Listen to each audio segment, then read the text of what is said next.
മാവൂർമേട്ടിലേക്ക് ഏവർക്കും സ്വാഗതം. പലതരത്തിലുള്ള ചിത്രങ്ങൾ നമ്മൾ കണ്ടിട്ടുണ്ട്. എന്നാൽ നൂലുകൊണ്ട് ചിത്രം വരയ്ക്കുന്ന ഒരു കലാകാരനെയാണ് ഞാൻ നിങ്ങൾക്ക് മുമ്പിൽ പരിചയപ്പെടുത്തുന്നത്. നൂലുകാരൻ തന്നെയാണ് അദ്ദേഹത്തിനെ അറിയപ്പെടുന്നത്. അനിൽ ചുണ്ടേലിൻ്റെ വിശേഷങ്ങളാണ് ഇന്ന് ഞാൻ മാവൂർമേടിയുടെ നിങ്ങൾക്ക് മുമ്പിൽ പരിചയപ്പെടുന്നത്.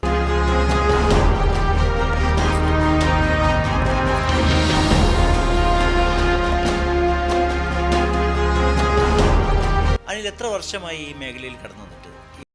ഞാൻ ഇത് തുടങ്ങുന്നത് 2020 പ്രാക്ടീസ് ചെയ്ത് തുടങ്ങുന്നത്. അപ്പോൾ നമ്മുടെ ഓൾറെഡി ഞാൻ ഫൈൻ ആർട്സ് ഒക്കെ കഴിഞ്ഞതായിരുന്നു. അപ്പോൾ നമുക്ക് ഒരു എന്തെങ്കിലും വ്യത്യസ്തമായിട്ടുള്ള രീതിയിലുള്ളൊരു ആർട്ട് ചെയ്യണം എന്നുള്ള ആഗ്രഹം ഉണ്ടായിരുന്നു. അപ്പോൾ നമ്മുടെ സുഹൃത്ത് ജപ്പാനിൽ വർക്ക് ചെയ്യുന്നുണ്ട്. അപ്പോൾ അദ്ദേഹം എന്നെ പരിചയപ്പെടുത്തിയാണ് ആ വർക്ക്. അപ്പോൾ അങ്ങനെ അവിടെ ഞാൻ ഒരു ഫീ കൊടുത്തുകൊണ്ട് അവിടുത്തെ സ്റ്റുഡിയോയിൽ നമുക്ക് അങ്ങനെ പഠിച്ചെടുത്തതാണ്. പിന്നെ അത് 2 വർഷത്തോളം നമ്മൾ അതിൻ്റെ പ്രാക്ടീസും കാര്യങ്ങളൊക്കെ ആയിട്ട് പോയി. പിന്നെയാണ് 2022 ആദ്യമായിട്ടൊരു ചിത്രം ചെയ്യാൻ ഒരുങ്ങുന്നത്. അപ്പോൾ അത് അങ്ങനെ ആദ്യമായിട്ട് ചെയ്യാൻ ഉദ്ദേശിച്ചത് അതിൻ്റെ അങ്ങനെ മമ്മൂക്കയുടെ ചിത്രമായിരുന്നു. നമ്മൾ ഭീഷ്മ എന്ന് പറഞ്ഞ സിനിമ ഇറങ്ങിയ സമയത്തായിരുന്നു. അപ്പോൾ അങ്ങനെയാണ് നമ്മൾ ആദ്യത്തെ ഒരു അറ്റംപ്റ്റ് ആയിരുന്നു. നമുക്ക് അത് പ്രതീക്ഷയില്ലായിരുന്നു റെഡിയാകുമോ ഇല്ലേ എന്നുള്ളതൊക്കെ. അപ്പോൾ അതൊരു ഒരാഴ്ചയോളം നീണ്ടു നിന്നു. അതൊരു ജനുവരി 4 തീയതിയാണ് അത് അവസാനിച്ചത്. അപ്പം അങ്ങനെ അത് ചെയ്ത് കഴിഞ്ഞപ്പോൾ ഭയങ്കര എക്സൈറ്റ്മെൻ്റ് ആയിരുന്നു. കാരണം നമുക്ക് ചിത്രം വരയ്ക്കുകയാണെങ്കിലും നമ്മൾ നൂല് കൊണ്ടുള്ളൊരു ചിത്രം ചെയ്യാന്ന് പറയുന്നത് എന്താ പറയുക, അവിടുത്തെ ഒരു 10ഓളം സ്റ്റെപ്പുകൾ പഠിച്ച ആ ഒരു അറ്റംപ്റ്റിലൂടെ ചെയ്തു വരുമ്പോൾ ഭയങ്കര സാറ്റിസ്ഫാക്ഷൻ ആയിരുന്നു ആ വർക്ക് കഴിഞ്ഞപ്പോൾ. അപ്പോൾ പിന്നീട് നമുക്കത് മമ്മൂക്കയിലേക്ക് കൊടുക്കണം എന്നുള്ള ആഗ്രഹം തോന്നി. അങ്ങനെ അദ്ദേഹത്തിൻ്റെ കുറേ സുഹൃത്തുക്കൾ, അതിൽ പരിചയമുള്ള ആളുകളൊക്കെ നമ്മൾ കോൺടാക്ട് ചെയ്ത് നോക്കി. നമുക്ക് വേണ്ട ഒരു റെസ്പോൺസ് അവർ തന്നില്ല. പിന്നെ അങ്ങനെയാണ് നമ്മുടെ സുഹൃത്ത് വഴി മാതൃഭൂമിയിൽ ഇങ്ങനൊരു ആർട്ടിക്കിൾ വന്നു. അത് ഒന്ന് ചെറുതായിട്ടൊന്ന് അവർ ഫാൻ ബേസിൽ ഇങ്ങനെ ഒന്ന് വൈറലായി. പിന്നെ അദ്ദേഹം അറിഞ്ഞു. അങ്ങനെയാണ് നമ്മൾ മമ്മൂക്കയുടെ ഒരു വിളി വരുന്നത്. അപ്പോൾ അങ്ങനെയാണ് നമുക്ക് മമ്മൂക്കേൻ്റെ അടുത്തേക്ക് എത്തുന്നത്. ആദ്യത്തെ ഒരു കോള് വന്നു. മമ്മൂക്ക പറഞ്ഞിട്ട് വിളിക്കുകയാണ്. അപ്പോൾ അദ്ദേഹം നാളെ, അതായത് അന്ന് വിളിച്ച സമയത്ത് അതിൻ്റെ പിറ്റേ ദിവസം നിങ്ങളവിടെ എറണാകുളത്തേക്ക് വരണം, അദ്ദേഹം കാണാൻ വേണ്ടി പറഞ്ഞിട്ടുണ്ട് പറഞ്ഞപ്പോൾ ഞാൻ വിചാരിച്ചു അത് ആരെങ്കിലും വിളിച്ച് പറ്റിക്കായിരിക്കും എന്നുള്ള രീതിയിൽ ഞാൻ ഫോൺ കട്ട് ചെയ്തു. പിന്നെ ഒഫീഷ്യലായിട്ട് വിളിച്ചപ്പോഴാണ് നമുക്ക് അതിൻ്റെ ഒരു സീരിയസ്നെസ്സും ക്യൂരിയോസിറ്റിയൊക്കെ പിന്നെ വന്നു തുടങ്ങിയത്. പിന്നെ നമ്മൾ അന്ന് തന്നെ രാത്രി നമ്മൾ ഇവിടുന്ന് ഒരു കാറ് വിളിച്ചു. എല്ലാം പാക്ക് ചെയ്ത് നമ്മൾ രാവിലെ അവിടെ എത്തി. അപ്പോൾ നമ്മളവിടെ ലൊക്കേഷനിലാണ് ചെന്നത്. അപ്പോൾ അദ്ദേഹം ഒരു 10-10:30 ആകുമ്പോഴാണ് വന്നത്. ഒരു തുടുതുടുത്തൊരു ഒരാളിങ്ങനെ നടന്നിങ്ങനെ വരികയാണ്. അപ്പോൾ നോക്കുമ്പോൾ നമ്മളെ മമ്മൂക്ക. അപ്പോൾ അദ്ദേഹം നമ്മളെ കണ്ടപ്പോൾ തന്നെ പറഞ്ഞു, എവിടെ ചിത്രം നോക്കട്ടെ എന്നൊക്കെ പറഞ്ഞ്. അപ്പോൾ ഞാൻ കുറച്ച് ദൂരെ നിന്ന് കാണിച്ചു. ഈ ചിത്രത്തിൻ്റെ പ്രത്യേകത പറഞ്ഞാൽ അകലും തോറും അടുക്കുന്നതാണ്. കാരണം ദൂരം കൂടുന്നതനുസരിച്ച് അതിൻ്റെ ഡീറ്റെയിലിംഗ് കൂടിക്കൂടി വരും. അപ്പോൾ അങ്ങനെ അദ്ദേഹത്തിന് കാണിച്ചു കൊടുത്തു. അദ്ദേഹം ഒരു കുറേ നേരം ഇങ്ങനെ നോക്കി നിന്നു. എന്നിട്ട് എന്നെ അടുത്ത് വിളിച്ച് പറഞ്ഞു, പിന്നെ വളരെ നന്നായിട്ടുണ്ട്, ഇത് കുറേ ബുദ്ധിമുട്ടായോ എന്നൊക്കെ ചോദിച്ചു. ഞാൻ പറഞ്ഞില്ല, കുഴപ്പമില്ല, അത് ഞാൻ നമുക്കൊരു ഒരു സമ്മാനം തരണം എന്ന് വിചാരിച്ചിരുന്നു, അത് ഈ രീതിയിലായതുകൊണ്ട് വളരെ സന്തോഷമുണ്ട് പറഞ്ഞു. അപ്പോൾ കുറേ ചിലവായോ എന്നൊക്കെ ചോദിച്ചു.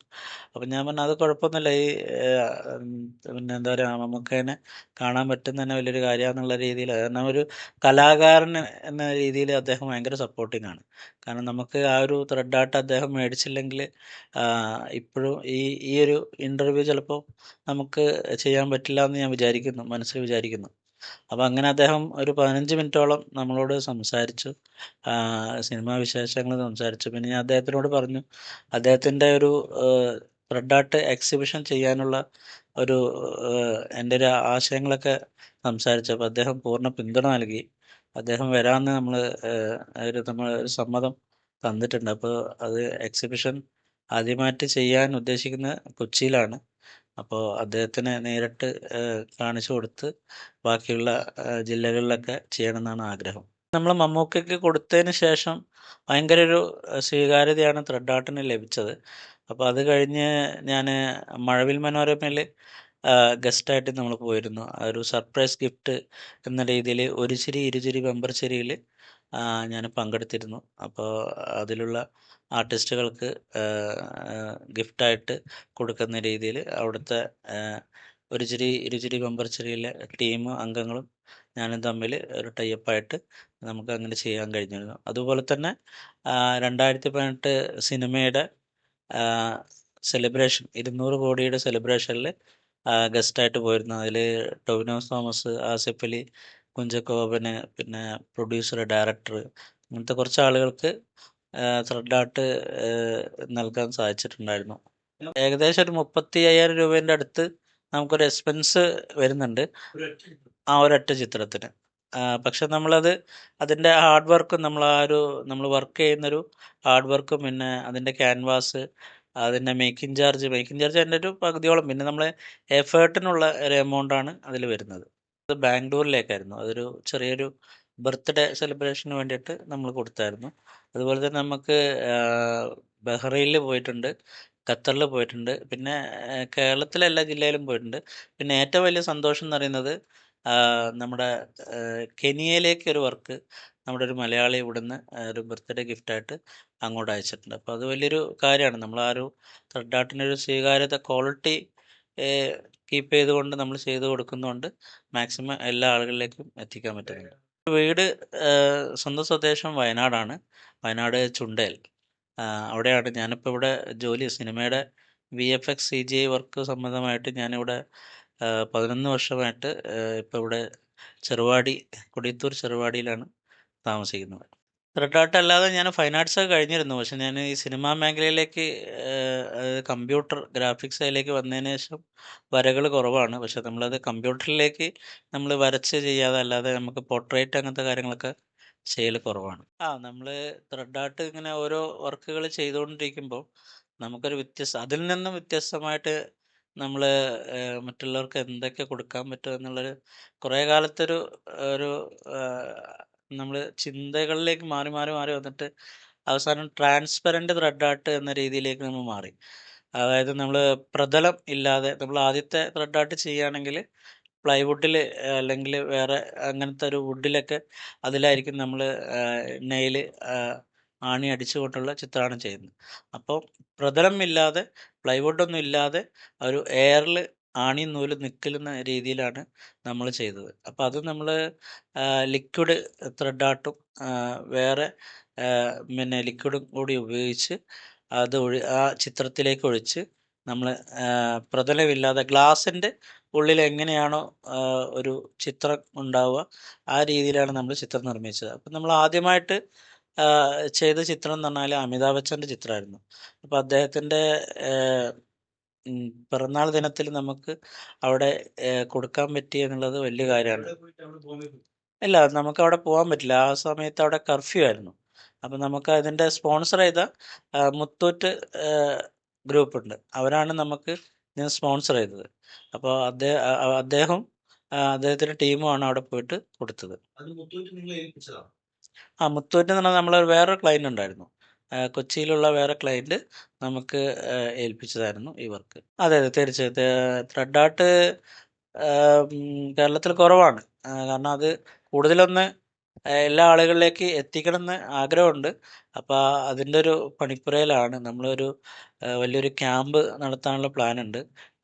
അതായത് ഒരു റിലീഫും കൂടിയാണ്. നമ്മളൊരു ആർട്ട് വർക്ക് എന്ന് പറഞ്ഞാൽ നമ്മളെ ഒരു മെൻ്റലി ഒരു നമുക്കെന്താ പറയുക, ആ ഒരു ടെൻഷൻ അങ്ങനത്തെ കാര്യങ്ങളൊക്കെ ഒഴിവാക്കാൻ പറ്റിയൊരു ആർട്ടാണ് ഇത്. അപ്പം നമുക്കത് കൂടുതൽ ആളുകളിലേക്ക് എത്തിച്ച് അവർക്ക് ഒരു പുതിയൊരു തലത്തിലേക്ക് ഒരു വർക്കുകൾ ചെയ്യാൻ പറ്റുന്ന രീതിയിൽ നമ്മൾ ഒരു ട്രെയിനിങ് കൊടുക്കണമെന്ന് ആഗ്രഹിക്കുന്നത്. അതോടൊപ്പം തന്നെ നമ്മളിപ്പോൾ ചെയ്ത ട്രാൻസ്പെറൻറ്റ് ത്രെഡ് ആർട്ട് ഒരു പ്രത്യേകത കൂടിയുണ്ട്. നമ്മൾ ലോകത്തിലെ ആദ്യത്തെ ത്രെഡ് ആർട്ട് ട്രാൻസ്പെറൻറ്റ് ത്രെഡ് ആർട്ടാണ് നമ്മൾ അമിതാഭ് ബച്ചന് കൊടുത്തത്. അപ്പോൾ അങ്ങനത്തെ ഒരു പ്രത്യേകതയും നമ്മളിതിലുണ്ട്. അപ്പോൾ അത് കണ്ടിട്ട് 2-3 വർക്കുകളൊക്കെ നമുക്ക് വന്നിട്ടുണ്ട്. നമ്മുടെ ഒരു സിനിമ സംബന്ധമായിട്ടുള്ള വർക്കുകൾ ഒന്ന് തിരക്കൊഴിഞ്ഞിട്ട് വേണം നമുക്ക് അതിലേക്ക് വർക്കുകൾ ചെയ്യാൻ. ഇതൊരു വരുമാനം കൂടിയാണ്. ലാഭം മാത്രമല്ല, നമുക്ക് ചെറിയ ഒരു ലാഭം മാത്രമേ നമ്മളതിൽ കണക്കാക്കുള്ളൂ. കാരണം നമ്മൾ അത്രയും ദിവസങ്ങൾ ഒരു എഫേർട്ട് എടുക്കുന്നുണ്ട്. പിന്നെ നമ്മൾ അവിടെ എത്തുമ്പോൾ അവിടെ ക്ലയൻറ്റിന് കിട്ടുന്നൊരു സാറ്റിസ്ഫാക്ഷൻ ഉണ്ടല്ലോ. ഞാൻ അനുഭവിച്ചതാണ്. കാരണം നമ്മൾ ഒരു ഇതിൽ ഒരു ടീച്ചേഴ്സിന് ഒരു ക്ലയൻറ്റ് നമ്മൾ വർക്ക് ചെയ്ത് കൊടുത്ത്, അപ്പോൾ അവരെ ഒരു വീഡിയോസും ഒരു വോയിസൊക്കെ നമുക്ക് അയച്ചു തന്നിട്ടുണ്ടായിരുന്നു. അപ്പോൾ അതൊക്കെ കേട്ടപ്പോൾ ഭയങ്കര സങ്കടമായി. കാരണം അവരാ ഒരു മുഹൂർത്തത്തിൽ അവർ കാണാതെ പോയ അല്ലെങ്കിൽ മൺമറഞ്ഞു പോയ ആളുകളൊക്കെ വീണ്ടും ഒരു പ്രത്യേക രീതിയിലുള്ള ചിത്രത്തിൽ കാണുമ്പോൾ അവർക്ക് വല്ലാത്തൊരു ഫീലിംഗാണ്. അപ്പോൾ അതിൻ്റെ ഒരു വോയിസൊക്കെ കേൾക്കുമ്പോൾ നമുക്കൊരു സാറ്റിസ്ഫാക്ഷനാണ്. കാരണം നമ്മൾ കലാകാരന്മാരെന്ന നിലയിൽ ആ രീതിയിൽ നമുക്ക് ഒരു സന്തോഷമുണ്ട്. ആദ്യം നമ്മൾ മമ്മൂക്കയുടെയൊക്കെ ചെയ്ത സമയത്തൊക്കെ ഇടയ്ക്കൊക്കെ നൂല് പൊട്ടിയും അത് ലൂസായി പിന്നെ നമ്മൾ കുറച്ച് എന്താണ് റൗണ്ടുകളൊക്കെ വീണ്ടും നമ്മൾ ചുറ്റേണ്ടി വന്നിട്ടുണ്ട്. പിന്നെ നമ്മൾ എക്സ്പീരിയൻസ് കൂടുന്നതനുസരിച്ച് നമുക്ക് എളുപ്പത്തിൽ ചെയ്യാൻ പറ്റുന്നുണ്ട്. പിന്നെ നമ്മുടേതായിട്ടുള്ള സുഹൃത്തുക്കൾ വഴി നമുക്ക് എളുപ്പത്തിൽ ചുറ്റാൻ വേണ്ടിയിട്ടുള്ള പിന്നെ അത്യാവശ്യം സോഫ്റ്റ്വെയറുകളും കാര്യങ്ങളൊക്കെ നമുക്ക്, അതായത് നമ്മൾ അതിൻ്റെ വാല്യൂകൾ നമ്മൾ തെറ്റാൻ പാടില്ല. അപ്പോൾ ആ വാല്യൂകൾ നമ്മൾ ഓർമ്മപ്പെടുത്താൻ വേണ്ടിയിട്ട് ഒരു സ്പീക്കർ പോലത്തുള്ള സോഫ്റ്റ്വെയറുകളും കാര്യങ്ങളൊക്കെ നമ്മൾ രൂപപ്പെടുത്തിയിട്ടുണ്ട്. നമ്മുടെ ഇതിൽ ഉപയോഗിച്ചിരിക്കുന്നത് സിൽവർ കോട്ടിംഗ് ഒക്കെ ഉള്ളതും സിൽവർ ഗോൾഡ് ടൈപ്പുള്ള കളറുള്ള, അതായത് നമ്മൾ അയൺ നമ്മൾ ഉപയോഗിക്കില്ല, തുരുമ്പ് പിടിക്കുക അങ്ങനത്തെ കാര്യങ്ങളൊക്കെ ഉണ്ടാവും. അപ്പോൾ നമ്മൾ ആ രീതിയിലുള്ള ആണികളാണ്. പിന്നെ നൂലെന്ന് പറഞ്ഞാൽ നമ്മൾ പുറത്ത് പോയിട്ട്, അതായത് തമിഴ്നാട് അങ്ങനത്തെ സ്ഥലങ്ങളിൽ പോയിട്ട് പർച്ചേസ് ചെയ്തിട്ടാണ് നമ്മൾ കൊണ്ടുവരുന്നത്. അതിനായിട്ടുള്ള നൂലുണ്ട്. അതായത് നൈലോൺ ടൈപ്പുള്ള ഒരു നൂലൊക്കെയാണ് നമ്മൾ ഉപയോഗിക്കൽ. കാരണം ഏകദേശം നമുക്ക് എത്രയോ കാലം നമുക്ക് നിൽക്കാം. കാരണം നമ്മൾ മെയിൻറ്റെയിൻ ചെയ്യുന്ന രീതി അനുസരിച്ച് പൊടി വരികയാണെങ്കിൽ നമുക്ക് അതിൻ്റെ അതിൽ ഇളക്കം തട്ടാത്ത രീതിയിലുള്ള വാക്വമോ അല്ലെങ്കിൽ വേറെ എന്തെങ്കിലും ടിഷ്യൂ വെച്ചിട്ടൊക്കെ പൊടി തട്ടുന്ന രീതിയിലൊക്കെ ചെയ്യുകയാണെങ്കിൽ, മെയിൻറ്റെയിൻ ചെയ്ത് നിൽക്കുകയാണെങ്കിൽ അത്യാവശ്യം നല്ല കാലത്തോളം നിൽക്കും. നമ്മൾ ഏറി വന്ന ഒരു ചിത്രങ്ങളൊക്കെ എത്ര കാലം നിൽക്കും, ആ രീതിയിലൊക്കെ ഒരു 10-15 കൊല്ലം അതിന് മുന്നേ അതിൽ കൂടുതൽ നിൽക്കും. അതുപോലെ തന്നെ നമ്മുടെ ഇതിൻ്റെ ലോകത്തിലെ ഏറ്റവും വലിയ ചിത്രം നമ്മൾ ചെയ്യാൻ പോകുന്നുണ്ട്. 51 അടിയുടെ വലിയൊരു ചിത്രമാണ്. അപ്പോൾ അത് ബഹ്റൈനിൽ വെച്ചിട്ടാണ് നടക്കാൻ പോകുന്നത്. അപ്പോൾ അതിൻ്റെ പേപ്പർ വർക്കുകളും കാര്യങ്ങളൊക്കെ നടക്കുന്നുണ്ട്. അപ്പോൾ ആദ്യ ഘട്ടമായിട്ട് നമ്മൾ അതിൻ്റെ നൂലും കാര്യങ്ങളൊക്കെ പർച്ചേസ് ചെയ്തിട്ടുണ്ട്. അതൊരു 300 കിലോ ഓളം കൂടുതലുണ്ട്. 51,000 മീറ്റർ നൂലാണ് നമ്മളത് പർച്ചേസ് ചെയ്തിരിക്കുന്നത്. അപ്പോൾ വലിയ ചിത്രമാകുമ്പോൾ അതിൻ്റെ തിക്നെസ്സിനൊക്കെ മാറ്റമുണ്ട്. അപ്പോൾ ആ രീതിയിൽ നമ്മൾ ഒരു വലിയൊരു പ്രൊജക്റ്റിൻ്റെ ഭാഗമാകാൻ പോവുകയാണ്.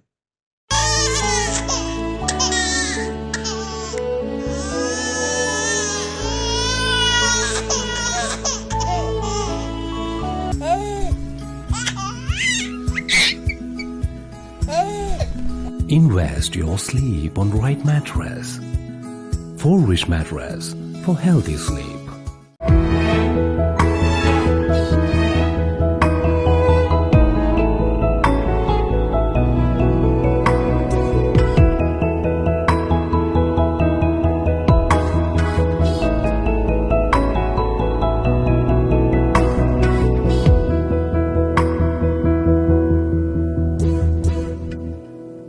Kadodi Gold and Diamonds, Mavur, Puvattuparambur.